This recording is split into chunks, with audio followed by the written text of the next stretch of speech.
So part of my family's from the South, and they believed heavily in spanking children. And I know that that's something that we both were used to growing up. And so we were like, yeah, we're going to do a little differently with our child. But sometimes, in instances like this where I'm like, okay, Adele, mommy has to do this, or let's go to your space, and she doesn't listen. It's like, okay, what do I do? Because it gets so hard sometimes. And in those moments, I feel like, am I failing? Because how do I get my 2-year-old to listen to what I'm saying? Ever feel like you suck at this job? Motherhood, I mean. Have too much anxiety and not enough patience? Too much yelling, not enough play? There's no manual, no village, no guarantees. The stakes are high. We want so badly to get it right. But this is survival mode. We're just trying to make it to bedtime. So if you're full of mom guilt, your temper scares you, you feel like you're screwing everything up, and you're afraid to admit any of those things out loud, this podcast is for you. This is Failing Motherhood. I'm Danielle Bettman, and each week we'll chat with a mom ready to be real, sharing her insecurities, her fears, her failures, and her wins. We do not have it all figured out. That's not the goal. The goal is to remind you, you are the mom your kids need. They need what you have, you are good enough, and you're not alone. I hope you pop in earbuds, somehow sneak away, and get ready to hear some hope from the trenches. You belong here, friend. We're so glad you're here. Hey, it's Danielle. I cannot wait for you to hear this episode. It is a little bit of a different format. I'm going to do some live coaching with Nared, and she is a mom of a 2-year-old. And I just wanted to offer an episode for you to be able to see what a conversation looks like and feels like when we process and problem solve in real time.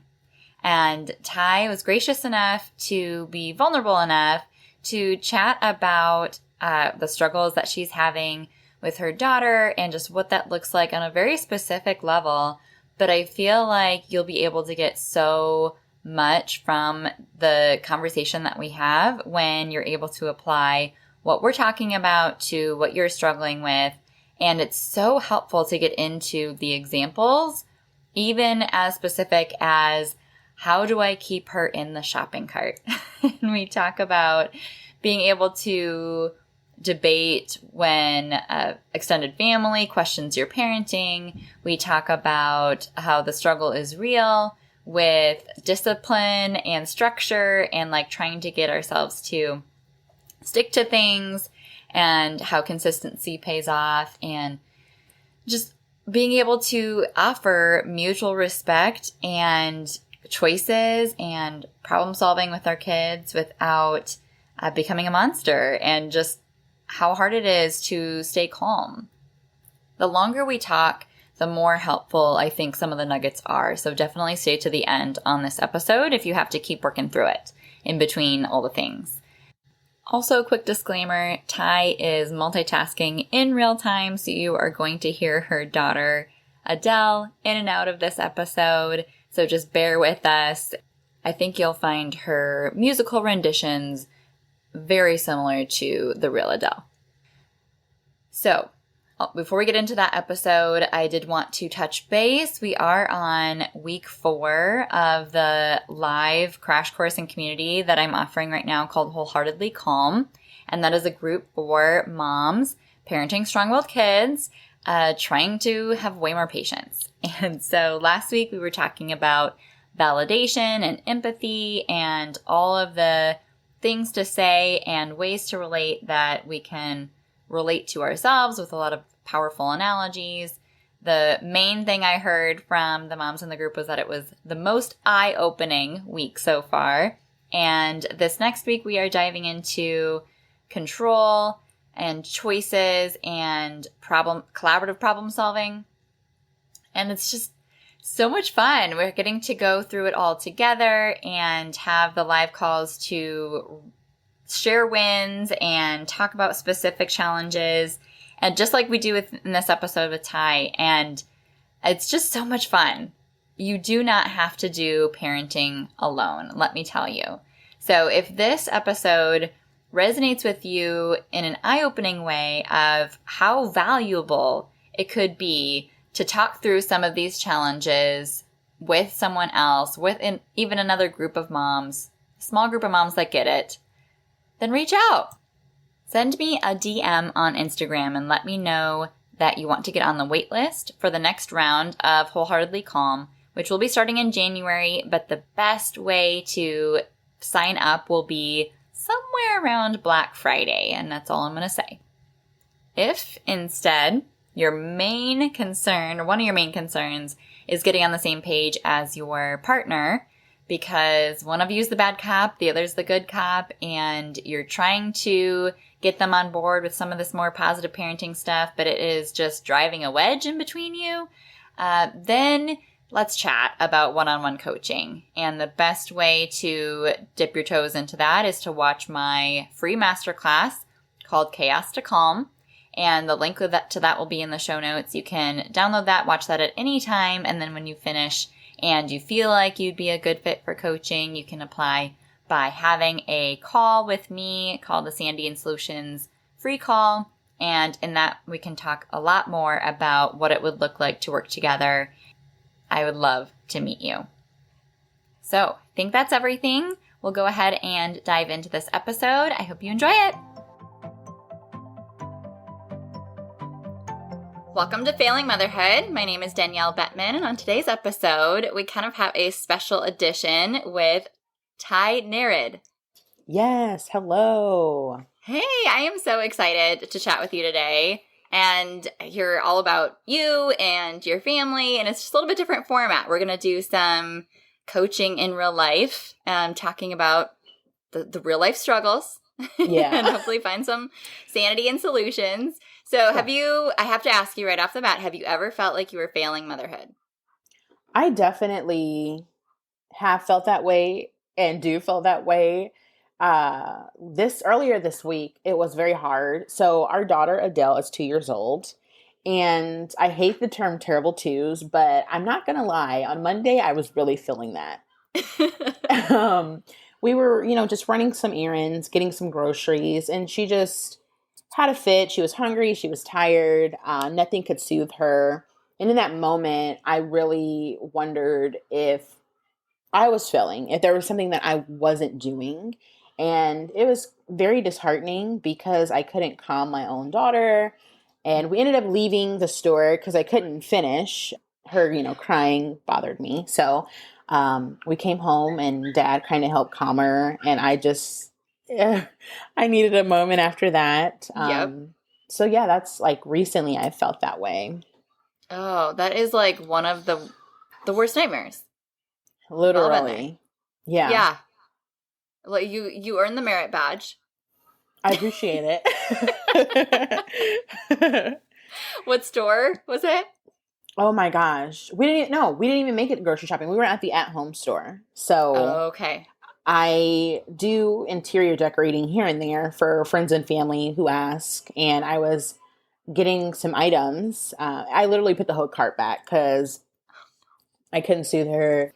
She wanted to stay in the car, have my mask on, my glasses were fogging up. It was just a hot mess. It was too much. So, all the things. Yeah. And I bet if she was hungry, you were hungry. And I was so hungry. I realized I hadn't eaten. She'd had breakfast and a little lunch because sometimes she's a picky eater. So we went to Panera. She didn't even want the Panera. So I knew that she just had to be calmed in her own environment, and Dad was able to help me out because it was a struggle. Good. Oh, man. Yeah. Yep. Sounds familiar. So before we get too far, tell us more about who you are and what you do. Yeah, so my name, again, is Nared. My husband, Dale, and I own Meraki Montessori. It's a Montessori-inspired wooden toy and kids decor company. We're run locally in the Midwest in Nebraska. We have a 2-year-old daughter, Adele. She is the main inspiration behind our business. And we have a little Yorkie pup named Theo. So he's our fur baby. We went in business really when the pandemic first struck. I resigned from my job in the community, working for a nonprofit to take care of our daughter full time. She was 6 months when COVID first hit the States. And we just felt safe with her being home because we didn't know what this virus was capable of. And I got bored, quite frankly. And so that's when we really said, hey, we've always had that entrepreneurial spirit. Let's try some things out. And that's how we came to be. And that's where we're at now. So I am a full-time entrepreneur / stay-at-home mom. I love it. Yeah, juggling all the things at the same time. Yeah. Do you have childcare, or what does your week look like? So we had childcare in the beginning of COVID. So in March 2020, but we pulled her when I resigned from my job. Okay. To take care of her full time. So I do not have childcare right now. We are getting busier with our company, and then my husband works full time. So we've kind of talked about sending her back to the childcare where she was, or sending her to like a Montessori daycare preschool. So it's just me and her, and it's really hard sometimes getting things done. Yes.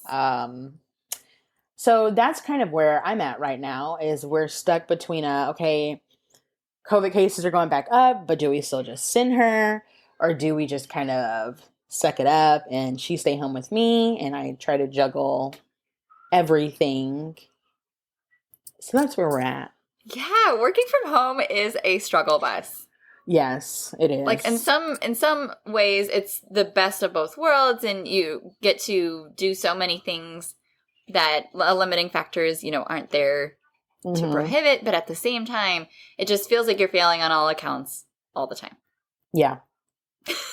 Yeah, absolutely. Well, your company is beautifully branded, and the products are gorgeous. What is your history with Montessori? Thank you. Yeah. So when we first sent Adele to daycare after my maternity leave, she was 3 months old.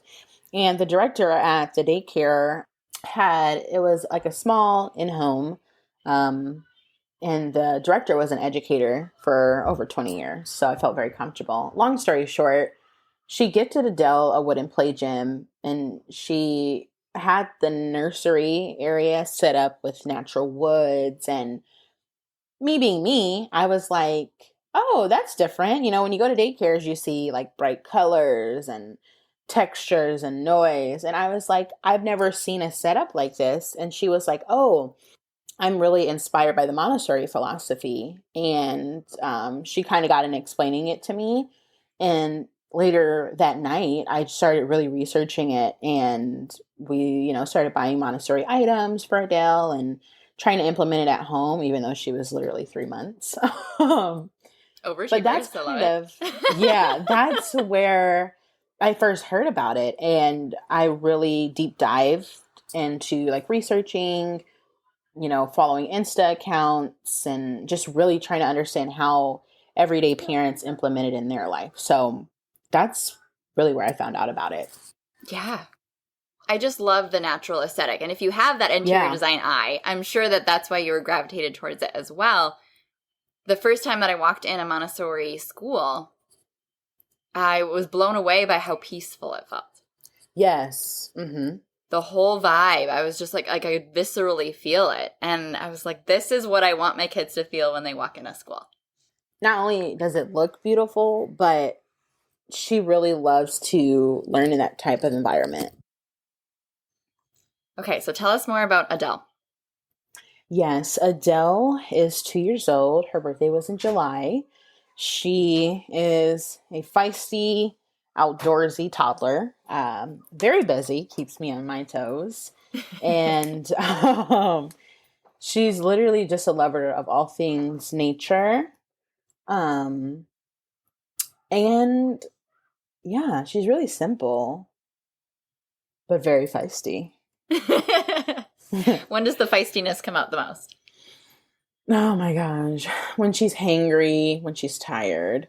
And right now we're working on how we want to discipline her. as we all know, toddlers have a mind of their own. Mm-hmm. They want to do things on their own time. So right now we're just at a state where we're trying to see what works, best for us when it comes to discipline. Because she does kind of get sassy if she doesn't get her way. As expected. Yeah. So we're just trying to, I guess, figure that out. Yeah. Yeah. It's kind of like all of a sudden they wake up one day and they're no longer an infant. Yeah, literally. And you're like, what? What just happened? Well, I don't know. I didn't prepare myself for this stage. And it's just a constant evolution of trying to build the plane as it's like taking off. Mm-hmm. Yeah. I know. I'm like, I miss the infant stage, from time to time, but it's nice that she's starting to be more independent. Yeah. But I just miss the days where I could put her in the basket and she just sits there, but now she wants to jump out the basket, not get in the basket at the store. It's just like, whoa. Exhausting. Fun to see their personality bloom and their communication just like burst. And also very exhausting, very physically demanding, emotionally demanding, all of the things. Very. That is the twos. How's her language? Really good. We definitely watch what we say, because she picks up everything. Mm-hmm. But she's able to, she doesn't watch much TV. She's just not a TV kid. But if we do put on Disney or something like that, I'll start seeing her kind of repeat what one of the main characters say. Or I do this thing where I'm always like, oh, okay. And I usually say that after like I stub my toe or something like that. And then she'll repeat it. So it's just funny because she's at that stage. Right. The worst word that she learned, my sister was in the car with me and we were driving and she was like, oh my gosh, today was so stupid. And then Adele's like, stupid? And I was like, no. So I'm constantly telling all my family, like, watch what you say because she'll say it. Yes. It will come back. It's literally. Like a parrot. Yeah. Oh my goodness. There is like an international affinity for goofy language, bathroom word language, like anything that has like a little bit of like a risky notification. Like they just gravitate towards it. Totally. Like, no, but it's so normal. The more you ignore it, the more it goes away, and it's just a phase. So it's okay. Doesn't mean you're a bad parent if your kid says a bad word. Okay. That's another merit badge. We'll just keep throwing those in there. I'll take that. So talk to me about what you have figured out either works for her or is not working for her. Yeah. So one of the things that I like about just really utilizing or being inspired by the Montessori philosophy is the idea of observing the student. Well, for me, it's like my child. And through that, I've begun to notice things that she likes and dislikes. That was the question, right? Yep. Like what works for her, what doesn't work for her. Okay. Yep. Yeah. So things that I know that works for Adele is she likes structure. And honestly, that's been something hard to keep up given the pandemic because we both were very structured. She was only in daycare from 3 to 6 months, but we had a structure. We had a schedule.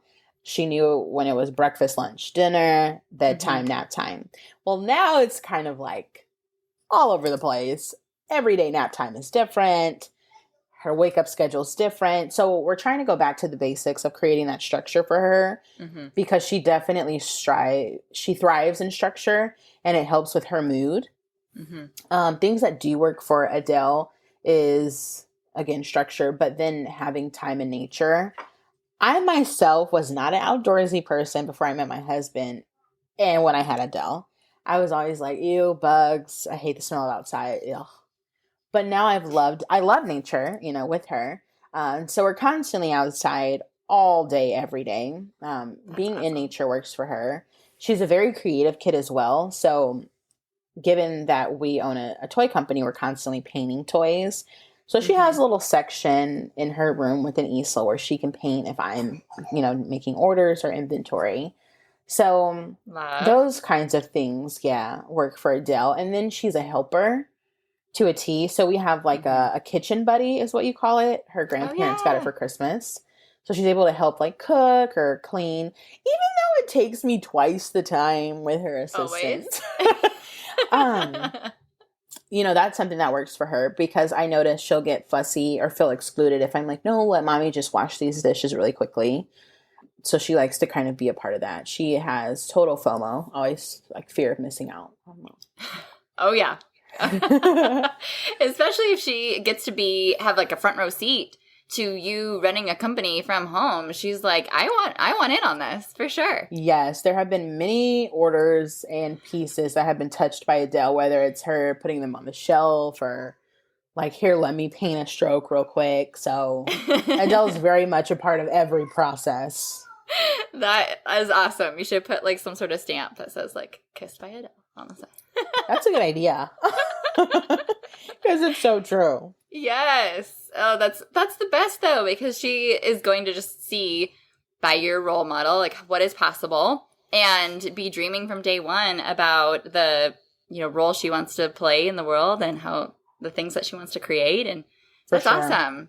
And like belonging and contribution and significance and like feeling capable and all of those things run through the threads of Montessori and positive discipline on the side of it. Right. And the more that you can fill those buckets of that structure, of those things that she really feels like she gets to thrive within, that light her up, the more those buckets are filled, the less that you're going to have those giant meltdowns as a result of them getting too empty or dumped over. So there's so much that discipline it means to teach, right? Mm-hmm. But there's so many things that you can do to influence their behavior that have nothing to do with a moment of quote good or bad, right? Actions. And so much of our interpretation of what discipline is thinking that it's just the reaction of something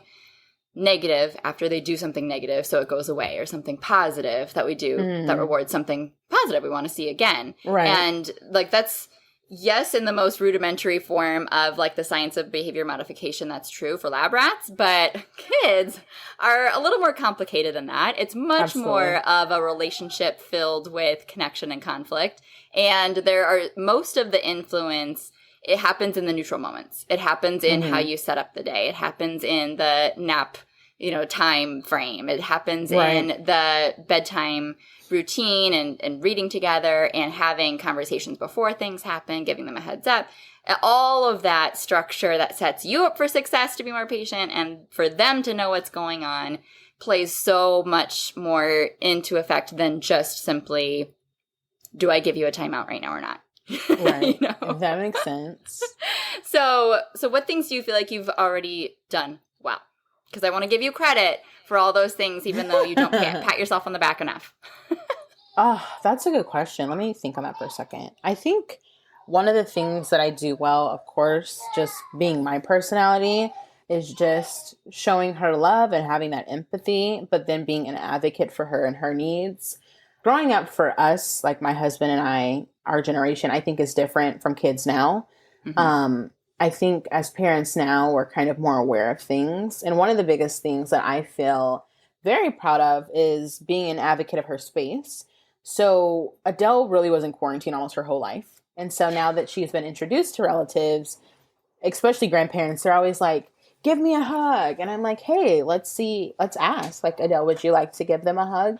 So I think that I'm a great advocate of protecting her personal space and getting her consent. Like, that's one thing that I'm like, I don't play about. Yes, as you should. Yeah. Yeah. But then too, I really set up her learning space well, because it's funny when you're a stay-at-home mom, you kind of become a mini little educator, like making sure they're learning. And so every day I try to make sure she's learning something. Right now we're working on, of course, our ABCs and 1, 2, 3s, but her space is really efficient for her to learn. And I'm always thinking of ways to improve it. which is why we recently put an easel in her room so she can draw. And she has an art station so she can color and create. So yeah, I feel like those are the things that I do well. Yes. Pat yourself on the back for that. Like celebrate the small wins, right? Yeah. It's a constant evolution of wanting to have momentum in the right direction, wanting to feel like you're making progress towards the direction you're going in, and having some semblance of the trajectory of where you're even going in the first place, right? So for you, parenting philosophy wise, 18 years from now, what are some of the main boulders of who you want her to be or what you want her to be able to do? One of the biggest things that I want for Adele is to have integrity and to have an open mind. In today's world, it's so different, like I said, from when we were all growing up. And I feel like I want her to be accepting of people and not like never judge anyone. So the biggest things that I try to teach now and that I'd hope she'd know about is diverse thinking, treating people with respect, and then always maintaining integrity. That's important to me. I know that was instilled in me, but I would want that for her. Heck yes. Absolutely. And how are you already leading by example with those qualities? Yeah. So I grew up in a faith-based home. I was a pastor's kid. My grandpa was the senior pastor, and then my mom was the youth pastor. And so growing up, we definitely had a focus on religion. So one of the things, though, that I learned in college was everyone doesn't have like your same beliefs and things like that, which is okay. And in college, I sort of learned that open-mindedness. And so now I just implement that in my life. You know, I have friends from different backgrounds, different ethnicities that are a part of different religious groups. And I love that diversity. So Adele definitely sees that with my friends. And then she sees that in action with the people we meet at the markets that we're at for our business and so on. And then other ways that I teach her, treating people with respect is just, it's in action every day, you know, whether it's at the grocery store, whether it's at church, you know, home, if we have people over, she always sees, you know, my respect and care for others. So those are ways now that I show that. And then another thing is empathy. Like I'm really good at trying to meet her where she's at and understand her needs and her emotions or things that may upset her. But I do that same thing with my friends because she's always there, it seems like, when I'm talking to my friends about whatever they're going through. Oh my goodness. This is just real life multitasking happening right now. This is where I'm like, okay, daycare isn't sounding bad. Right? Sounding real good. Oh, bad is COVID. No. Right. Like, maybe just wear a mask the whole time. It'll be fine. Oh my gosh. There are some times where I'm in business meetings or I do freelance work. I'm doing social media for a local nonprofit. What aren't you doing, girl? I don't know. I just can't wait to have one. I just fully work for our business full time. But yeah, you know, as a startup, you need that guaranteed income. So, I love doing freelance work and meeting new people. But yeah, I'll be in meetings with clients or, you know, the people I work for, and then Adele just pops up, and I'm like, oh my god. Like, I'm sorry. Yeah, so professional, but at least the whole world has been in it with you, so you're not alone. Yeah. Shh. I'm recording. See, it's one of those days, like, it's crazy because when we wrap up, then she'll be like, I don't want to talk to you, Mom. But now totally. That I'm doing something, she's like, no, I need to be up in here. Yep. It's like the second your phone rings and you pick it up. Like we could have been doing nothing for 3 hours. She's into singing lately. Beautiful. Since her name's Adele, we joke that she's going to be like the American Adele. I'm trying to record. See, this is the part that's exhausting for me, is trying to... I'm glad we're doing this, because this is the hard part of where it's like, okay, what do I do? Literally, what do I do? And we're trying to, create order and discipline different than when we were growing up. So it makes it hard. It's extremely hard. Yeah, not only do you have to come up with something from scratch, but you have to override unhelpful instincts. Right. It's a lot. Well, and just like we grew up from, like, part of my family's from the South. So part of my family's from the South, and they believed heavily in spanking children, and I know that that's something that we both were used to growing up, and so we were like, yeah, we're gonna do a little differently with our child. But sometimes, in instances like this, where I'm like, okay, Adele, mommy has to do this, or let's go to your space, and she doesn't listen. It's like, okay, what do I do? Because it gets so hard sometimes. And in those moments, I feel like, am I failing? Because how do I get my 2-year-old to listen to what I'm saying? Yes. Every mom listening to this is like, right? Me too. Yes. And you're a good mom because you're asking those questions. You're really wanting to do it right. You're not wanting to do anything to her detriment that would not set her up for success. And you know how important it is for her to be able to respect others and to be able to follow through with what needs to get done. And so when you feel like she's not listening and you don't have that authority that's going to influence her, you start to feel really out of control, and that helplessness feeling takes over. And then that desperation leads you to the tools that you said you wouldn't use. Right. And we all have used them, whether that's yelling, whether that's spanking, whether that is just, something that wasn't on the menu consciously before. We get there. We get there because of stress. We get there because we're sick. We're up all night, all the things. There's so many variables affecting our ability to even show up well and access the tools that we may even be learning through books or podcasts or whatever on top already. Right. They're not even accessible when we don't have sanity. That's why I say, like, sanity and solutions to my coaching is because you need both. But in this moment, when you're trying to rationalize with a toddler, you know that the more you explain it, it still doesn't help, right? Like, pragmatically, there's not going to be a point where she turns a corner and she's like, oh, I get it now. When you said it that, like, 4th or 5th time, I'm so on board. You're brilliant, Mom. And then he just does it. Like, that doesn't happen. That would be lovely. That would be lovely. Yeah, sometimes you really feel like that's what, clearly, like, something, there's a disconnect in communication. If I just repeat it, you're going to get it. And that's not where the disconnect is coming from. So often it is, we miss a step that we could put right before the boundary. Mm-hmm. But we're always quick to draw the boundary because we have our agenda. We have the way that we're seeing it.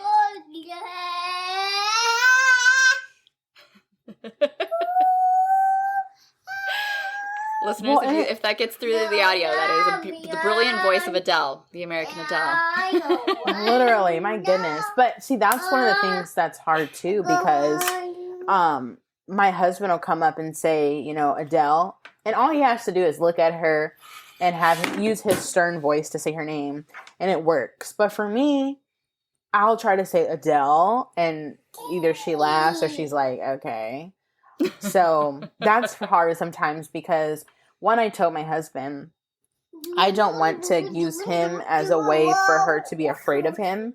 I don't want to be like, we're out and I'm like, okay, I'm going to call Dad because you're not listening. I don't want, to have to rely on him. To play that good cop, bad cop dynamic. Right. And I don't want, because I feel like that could, in turn, as she gets older, I don't know, make her feel like she can't go to him for things out of fear of judgment or punishment. So even now I'm like, I'll tell him like, no, she did this thing with me, like, let me discipline or, Yep.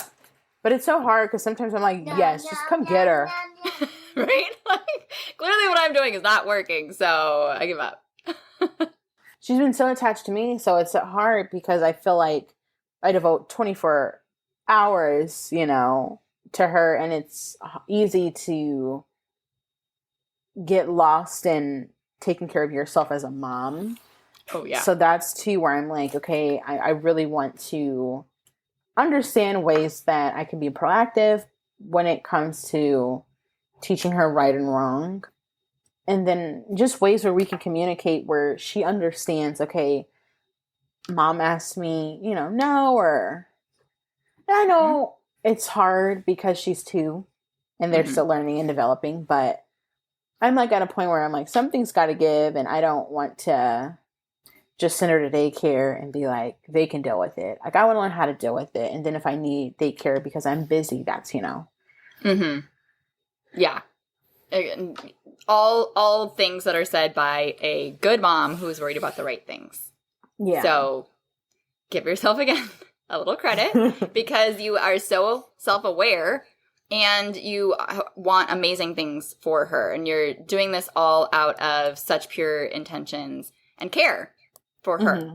And because we care, we worry. And because we worry, we, roll the panic and cue all the overgeneralization of all the fears down the road. So one just big picture thing to keep in mind is it's so normal to go back and forth between some of that parent preference. And it's so normal for kids to do super well at school or for grandma or for a stranger or even for dad and lose their shit with mom because that is where the true venting can come out. That is where everything is like vulnerable and authentic and safe, and which is supposed to be a compliment, but it does not make it easy to deal with.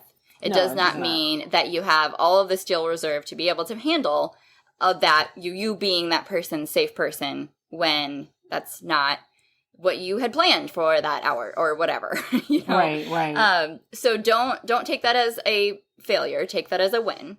But then ask yourself, okay, what do I need so that I have a game face to be able to help her weather these big feelings or storms or whatever. And that's where you kind of just like ask yourself, okay, what other tools do I need? What else can I do?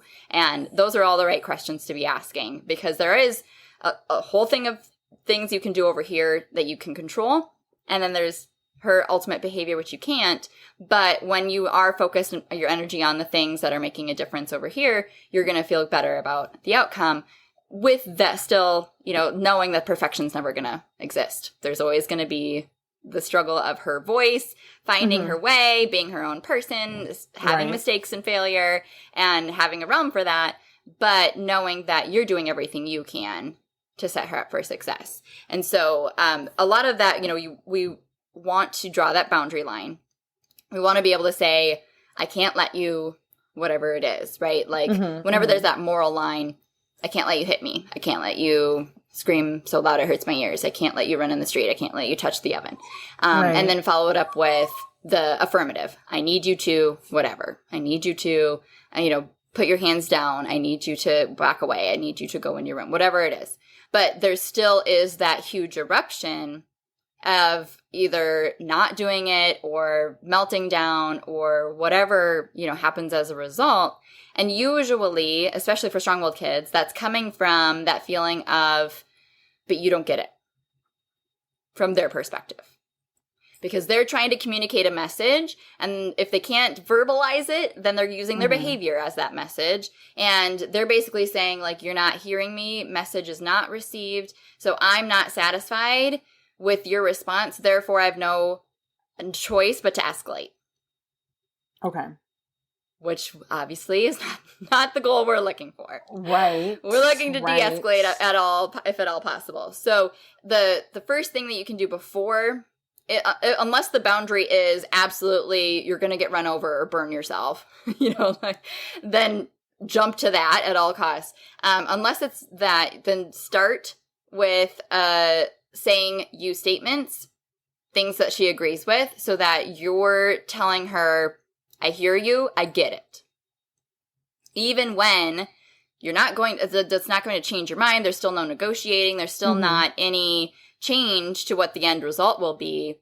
But like with her crawling up, into your lap, trying to grab your headphones, you would start by saying, "Hi, I know you really want time with me right now. These headphones look so fun to play with. You wish you could sit on my lap. Ugh, man, it's hard to wait until mom's done." Those are all things that she would agree with. Right. So you're preempting that boundary with, "I hear you, I see you, I totally get it." And you're like filling that up with some of that authenticity of that validation of it's hard, or, "Oh man," that nonverbal, "I get it" type of relation. Then, you can kind of, it's really hard to wait for mommy, and I need to keep recording, and I'm going to have to finish this call. So I need you to go watch your show or find a snack, or like if you can follow it up with some type of choice, that's usually a little more finding more cooperation, because then there's a question of, okay, do I want a snack or do I want the show, rather than do I want to listen to mom or do I not? Okay. It's usually a one or the other. Right. So instead, implant a different one or the other of, are you going to listen to me this way, or are you going to listen to me this way? And you're all always looking for cooperation. So a big part of my coaching is, how can you cultivate that cooperation and that momentum forward without feeling like you're totally being permissive and having a lot of kindness while still offering a very firm expectation or boundary of, here's still the line, So in that situation, you start off by just saying a couple things with that empathy built in of, "I know it's really, really hard to wait. Man, you wish you could do this. Ugh, right? Okay, and we still have to wait. The, food's not ready yet," or whatever. So while you wait, would you rather color? Would you rather walk the dog? Whatever your options are. Always making sure that choice is two good options that are choices that you would say are win-wins, that don't feel like an ultimatum, because then it's still not really a choice. But then you just focus on, if they're not making a choice or not, saying none, then you can just say, "Oh, this is a really hard choice for you to make right now. I totally understand. Do you need a break? Do you want one more minute to decide?"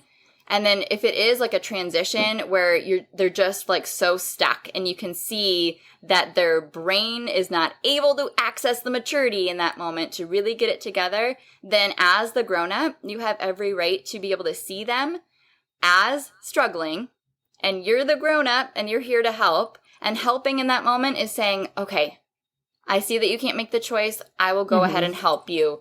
Like, let me kind of hand over hand move you forward into, I'm going to bring you into the car, or I'm going to pick you up and give you a piggyback. I'm going to, whatever it is, to help you cooperate right now, that you're just so overwhelmed, and it's okay." Like that overwhelm does not mean that you're being obstinate, non-compliant, on purpose manipulating me, becoming an evil villain.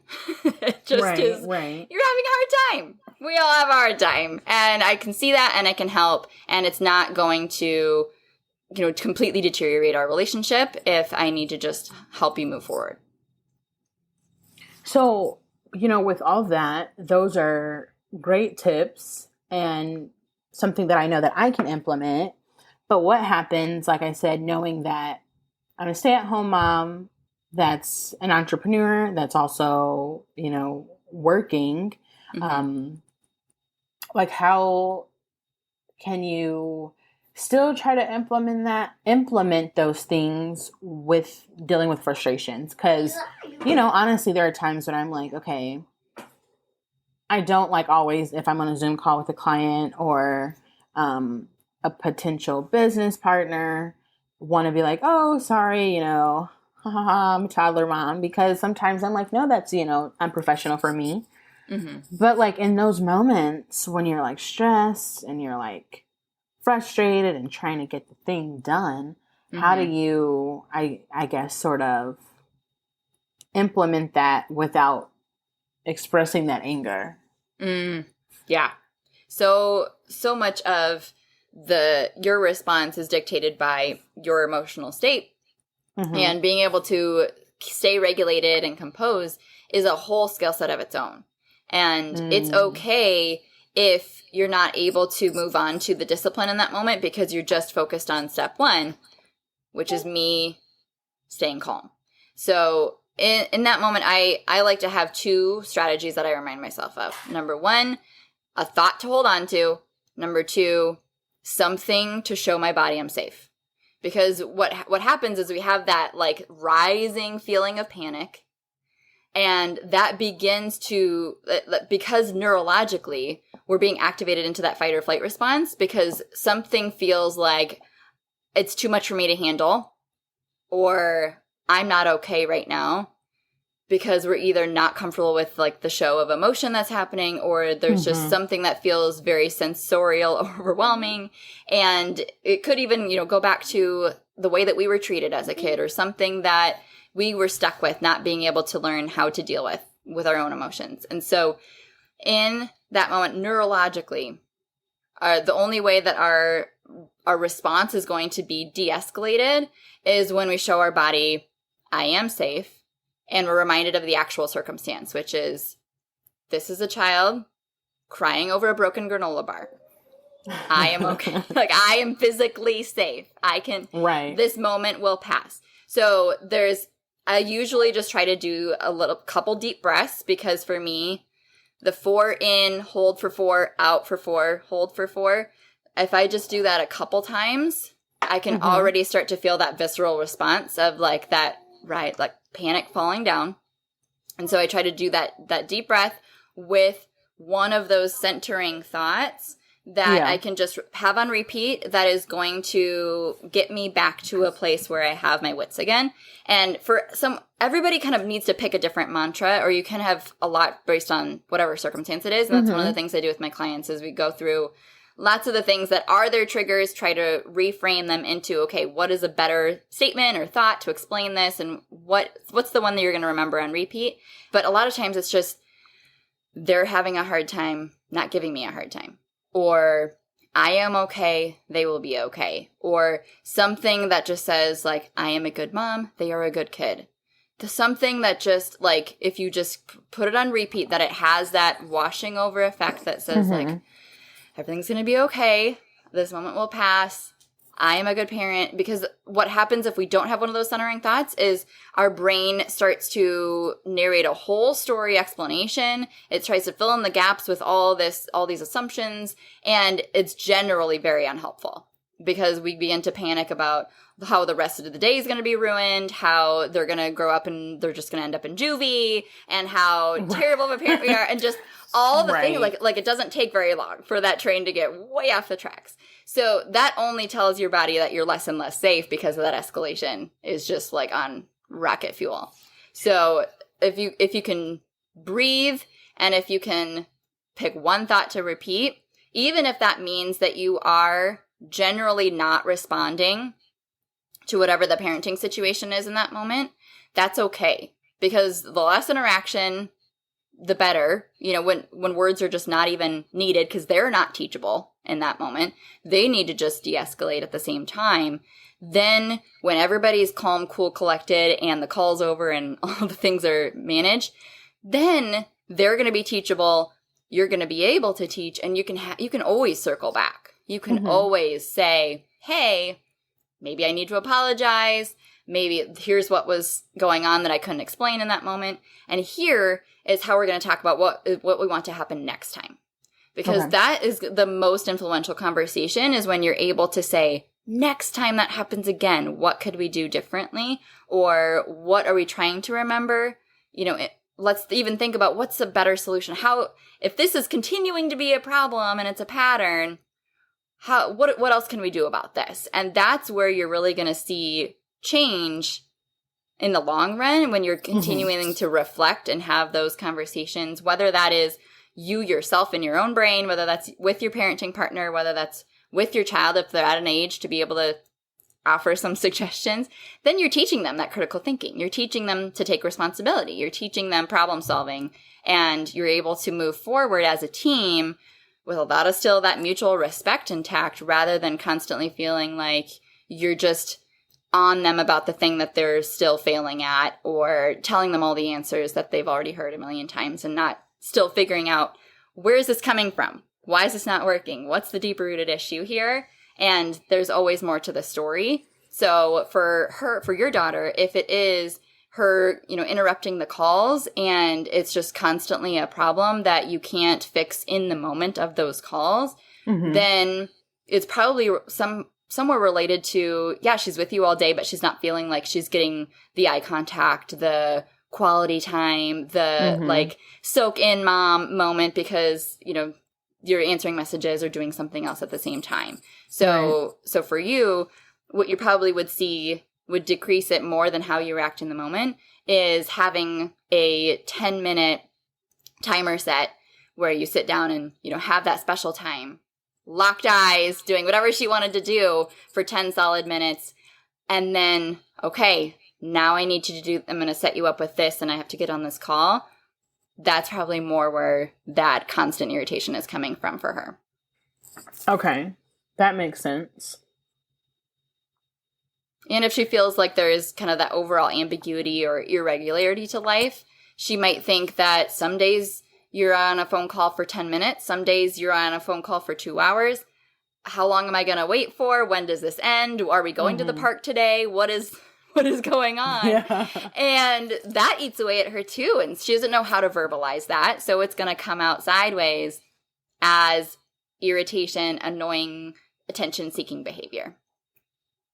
Okay. That puts it into perspective, because I know that she strives on structure, as do I. And that's, I know, one thing that I've struggled with myself with regulating my stress is being on schedule, because prior to COVID, she'd go to childcare and I'd work an 8 to 5.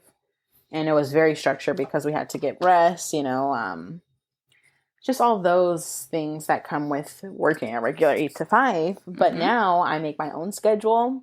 So it's easy sometimes to be like, oh, we're going to sleep in today, even though we're trying to get on that, okay, let's get up, let's have breakfast, And that's one thing that I'm working on myself, but it's so hard when you work in your home. It really because is. It's so comfortable. And it's easy to be on track for a couple weeks and then to be like, it was a busy month last month, so we're going to just chill. But then it totally throws off your schedule and all the progress you made.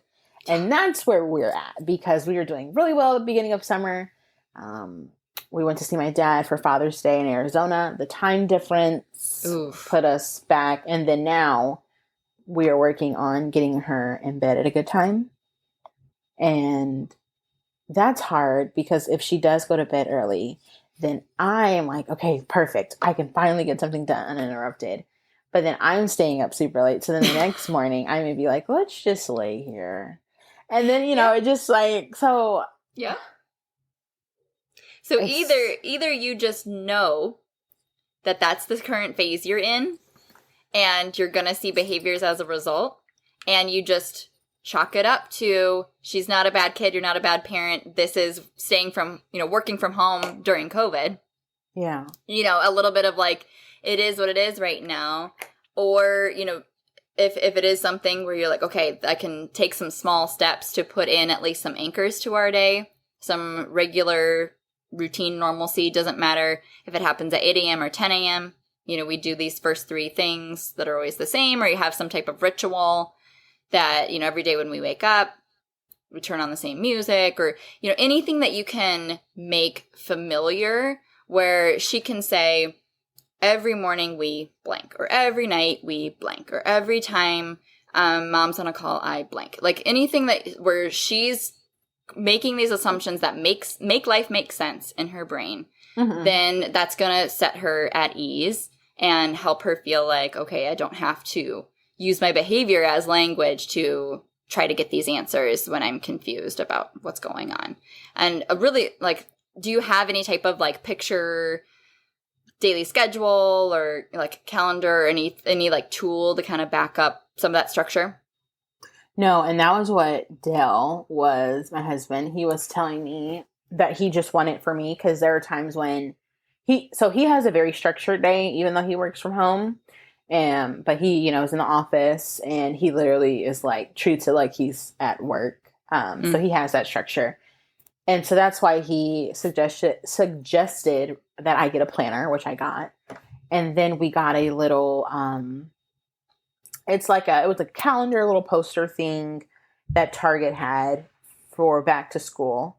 And so I'm like, okay, well, let's put that in Adele's room, which we did. And so now it's just kind of using it and showing her a daily schedule because I run on structure and it's been 12 months at this point of me freestyling it. Like, YOLO, it's going to work out. And now I'm like, okay, no. Let's get the structure in place. I know. It sounds like we don't want to be disciplined, but actually being disciplined is so much more enjoyable for everybody. Yeah, I remember the first week that I didn't work my job because I was like, oh, I'm home with Adele. I just slept in. I did whatever. Again, she was 6 months at the time, so it was a bit different. But totally different. Yeah. Now I'm like, okay, this isn't gonna work. So it's been hard for me to stick to, honestly. Mm-hmm. And there are those times where I am exhausted, so yeah, I don't stick to the schedule. But I know that I, as a mom, have to take accountability for that. And you brought up some great points today that I hadn't thought about when it comes to Adele, since she is schedule driven and I do have calls all hours of the day. So I have been trying to get better at scheduling calls around her nap time. Mm-hmm. That way, we have her learning time in the morning, and then in the afternoon when she's napping, that's usually when I schedule my meetings. But I don't want you to think that you have to like go all out Pinterest. You know what I mean? Like, yeah. It doesn't have to be so regulated hour by hour, minute by minute, and so consistent that you don't stray from it, because there's always going to be an element of humanity. There's always going to be an element of like flexibility and adaptability that our kids will learn inevitably. Right. But I think for her, she's going to be most worried about, subconsciously, she's wondering, when am I going to get a fun time with mom? When am I going to get mom's like sole attention today? And when am I going to get outside today? And when is daddy going to come home, like be ready to play with me? That's basically all she really cares about. Okay. So if you can make those things clear from the get-go, just give it like while she's eating breakfast, be like, today, mommy has some calls. Here's what we're going to do. But like first thing, let's play together. Then I'm going to have some calls. Then after nap, let's go outside. If you can just give her even like a framework to build off of, and then remind her of that. Okay, I know it's hard to wait when mom's done with calls, but I can't wait to go outside with you when I'm done. Just like keep giving her a heads up of any of those changes and help her know that things are kind of staying on some type of a first this, then this type of scenario. Then she's going to be less worried about like, well, when are my favorite things happening? And because otherwise her brain is basically saying like, what do I need to do to get my favorite things to happen? And she's like running science experiments. Some days when I throw a fit, then it helps. And some days when I throw a fit, it doesn't help. So maybe if I, like it's all just unhelpful energy that you could jump ahead of and just like have that conversation at the beginning of the day. So here's what it looks like. If I can, even if you, if you can back that up with a couple little cutesy pictures, great, because then you can keep pointing back to it. Hey, go check your chart. Let's see what we're doing after nap today. That helps back you up when you don't always have all the answers in the moment and all of the things already pre-thought out. You can just refer back to something like, hey, why don't you go pick, there's the TV button or the park button. Which one do you want to do after nap? Go put that on your schedule. And that can be a tool that then creates some of that structure for you when you don't have it every day. I guess, too, when you said science experiment, I literally laughed in my head because, like I told you during the beginning of the podcast, with me, working from home and then being a stay-at-home mom, Adele does a lot of errands with me. So there are times that I have to do errands and meet with vendors. And it's so hard to get her to just sit in the cart. So if I'm picking up lumber and they have a cart in there, it is so hard to get her to just sit in the cart. And then you're in public and then, you're trying to talk to someone. And then that's the other area where I get frustrated because I'm like, I just don't want to take her with me. Like I'll get a sitter or I'll just schedule it around dad, when he gets off. But that's not always practical because sometimes things are time sensitive and I just need to get things done. So like, how do I get her to sit in the cart? Yeah. In that situation, when it's an obvious pattern and it's a continued part of your life, you do have to ask yourself, okay, what can I do about this? Because what I'm doing in the moment is not helping. And at all. With her age, it's a totally normal, developmentally appropriate struggle. Every parent has been there where there's just that in and out. The struggle is real.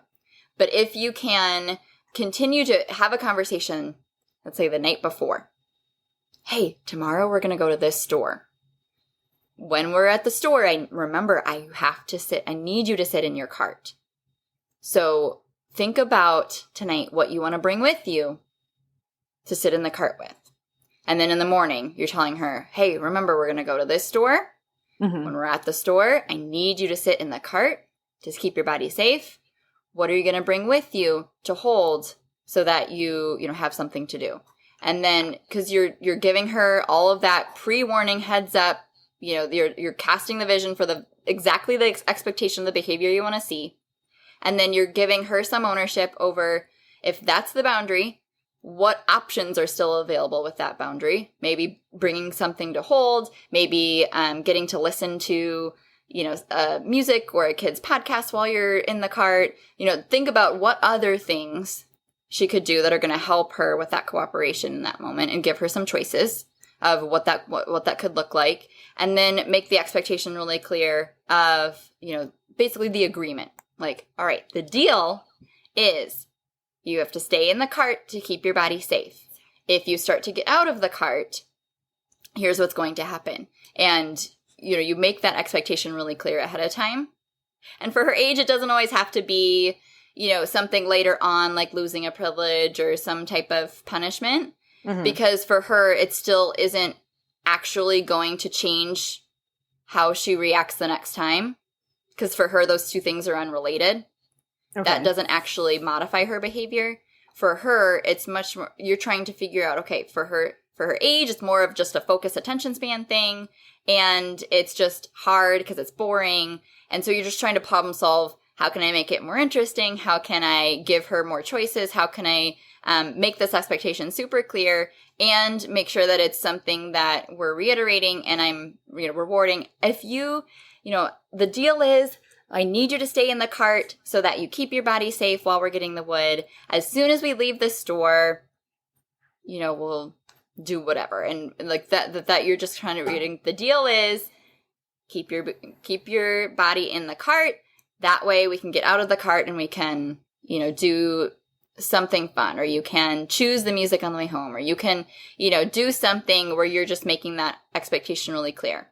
When you stick to the agreement, then we can have more fun when we keep our body safe, and it's not negotiable, but there's still a lot of things that you can do to make it easier on both of you if you can. Yeah, I think it's hard too because, when she first started walking, we let her like walk around the store with us out of the cart, like and hold hands. Or when she turned 2, that's when we let her push the cart. So now when I'm trying to get in and out, So now she's confused a little bit because that expectation was like, but before this was on the table and now it's not. So you might need to really verbalize that disconnect and let her know, before you got to push the cart, you really love to push the cart. It's so much fun. It makes you feel like a big girl. And the problem is at this store, when we're getting wood, that's not a choice.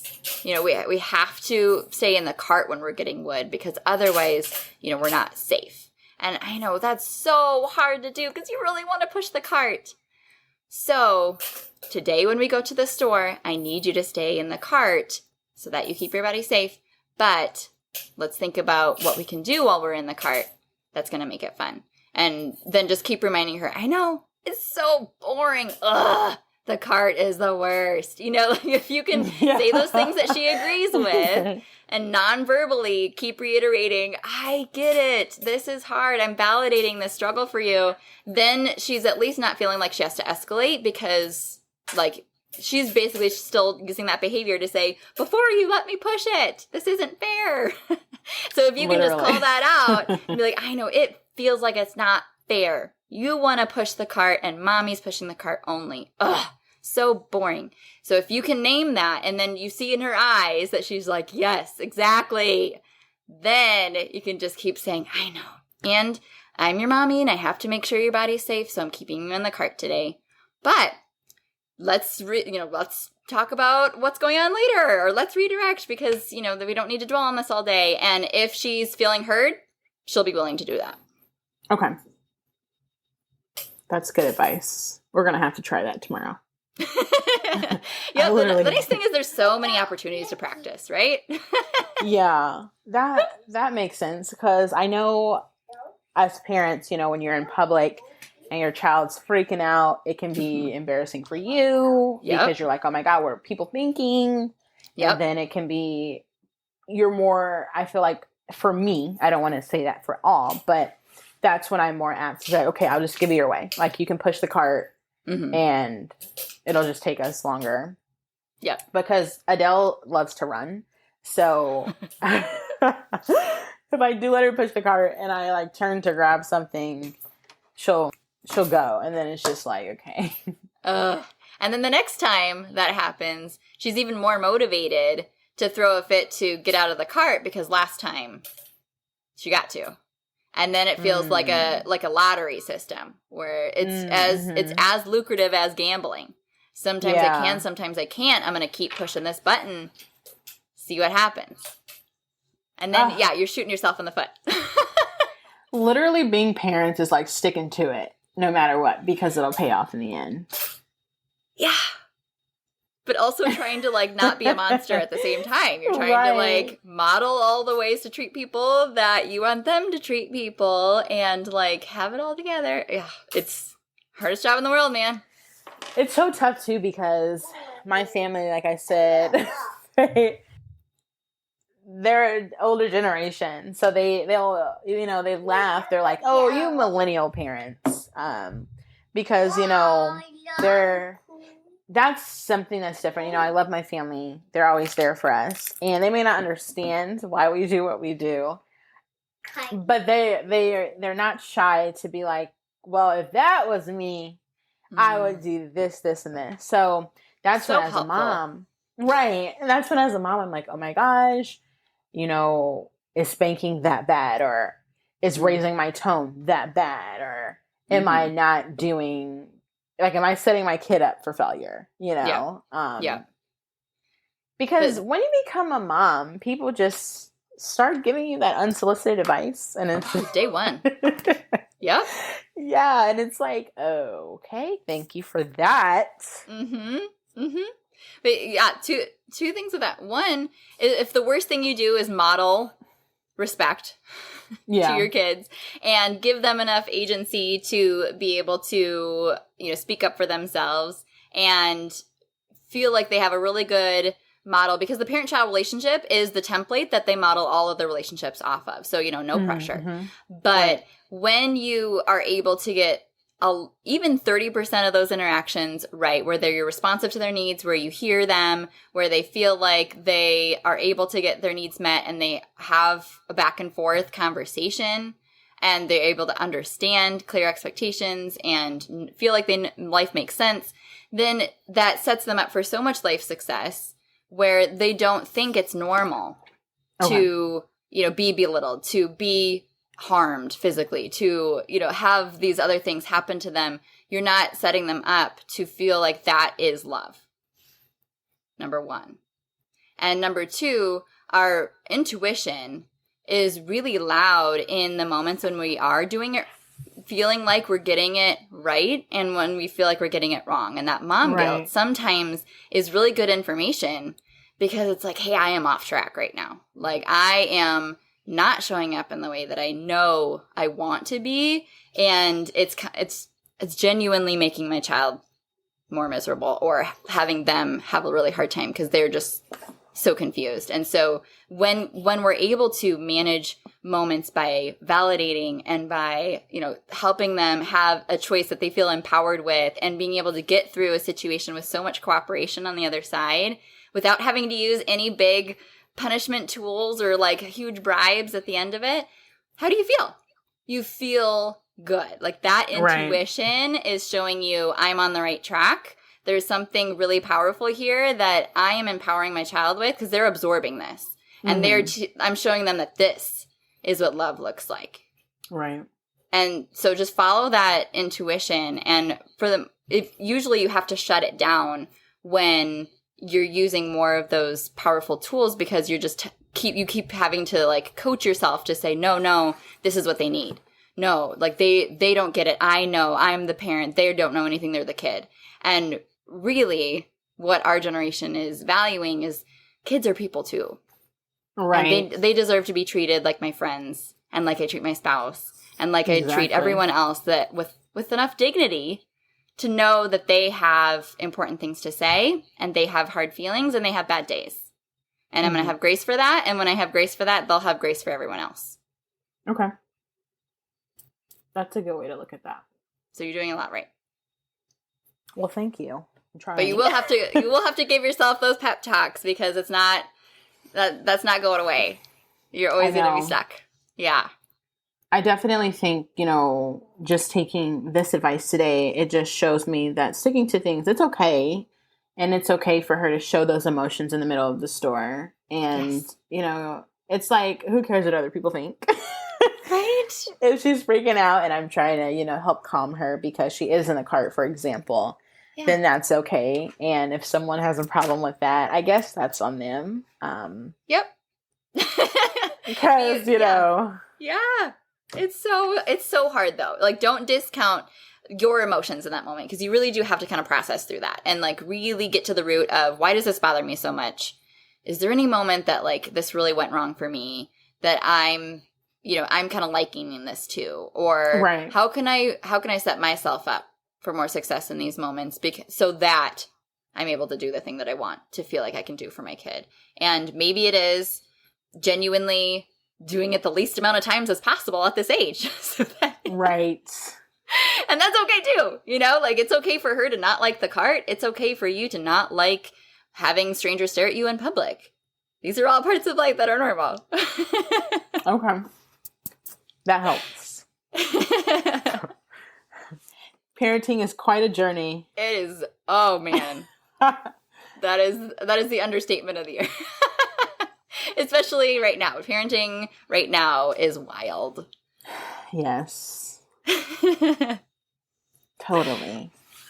But you're doing so many things right. You're on the right track. If you can get more structure in place with either a tool on the wall or things that are always kind of setting her up with a heads up, getting some of that more that one-on-one time ahead of time, before when you have a lot of focused things to get done. If you're able to say more things that she agrees with before diving into, here are the choices of what it does need to get done right now, so that she's more willing to agree and choose and move on, you're going to keep cultivating that cooperation. That's going to help you feel like you're doing it. Okay. Thanks so much for coming on the podcast to do this. It's a fun conversation to have, and I hope that other listeners will be right along with you of, yep, I need this advice too. No, this has been great, because I know that, you're an entrepreneur as well, and, it's such a balancing act when it comes to being a wife and a mother. at the same time of running a business. So yeah, I think that this has been great, and knowing that it's okay to, for me to ask for help or advice from my peers who are going through some of the same things is valid, because I think sometimes it's easy to internalize or be like, I'll do it myself. So it's nice to have that community of people like yourself who are like, hey, you're doing what you got to do. It is hard sometimes. It is freaking hard. Yes. You are not doing it wrong if it feels hard. That is the whole thing. Yes. Yes. And I'm so glad that you're willing to do this on more of a public platform so that more moms resonate with that too and can feel like they can ask for help or start that conversation with a friend and be the first one to bring it up and be like, is this hard for you too? Well, I just feel like as a business owner for so long, like we had our 1-year business anniversary yesterday, but I feel like it's so easy. Yeah, thank you. To be like, okay, I have to be picture perfect for social media, especially when running a brand. That's why I'm like, no, like I want to do this as myself, as the business owner that I am, because I want people to know that social media, yeah, of course you're gonna like put your best foot forward, but behind the scenes, it's okay to have that vulnerability and need help and just share your struggles and your story, because it can definitely help someone in your shoes who may be, a bit timid in asking those questions. Exactly. So thank you for going first. Yeah. So I appreciate it. Yeah. Yeah. I'm so glad we connected. So definitely share how listeners can connect with you and your business before we wrap up, and I'll put those things in the show notes. Yes. So we are mainly on Instagram. We do have Facebook, for events and things like that. But you can follow us on Instagram at Meraki_Montessori. We're working on rebranding and things. So that's like some new things going on. And then our website is MerakiMontessori.com. And then we will be at Lincoln Calling next weekend in their vendor market. So if anyone is in Lincoln, Nebraska, and it'll be at the music festival down there, we will have booths both days. So that's kind of like an upcoming event that we got going on. You guys always are all the places. I know. I'm trying to safely get back out to a couple places. We just did Hutch Fest. We have the Lincoln Calling event and then one more. And I'm like, I think that's good enough for me. And they're all outside, which is nice. That's nice. Yeah. And then masks are required at most events, which is kind of like that added protection for me as a mom of a 2-year-old. So yeah. It's a lot of mental stress wrapped around into those simple decisions that you didn't think were that hard before. Yeah. Yes. Okay, so last question. How are you the mom that Adele needs? I think I'm the mom that Adele needs because I am big on, nurturing her and just raising her to the best of my abilities. But I'm always here when she needs me. And I think that is something important, especially for a mother-daughter relationship. So I call her my little BFF, and we're learning this thing together. Yep. But the biggest thing is just I'm always here for her and always gonna be. Yes, she's lucky to have you. I appreciate that. Thanks again for taking this time and for just being so open to share about your company and your family. And I hope you get some awesome toy sales just from some of our listeners, just to say thank you for coming on. Thank you.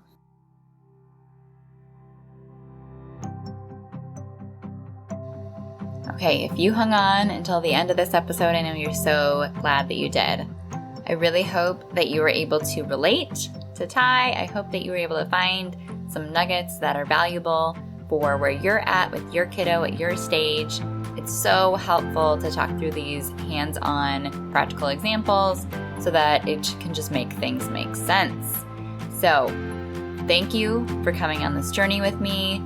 I believe in you, and I'm cheering you on. Also, go buy a toy from Meraki Montessori.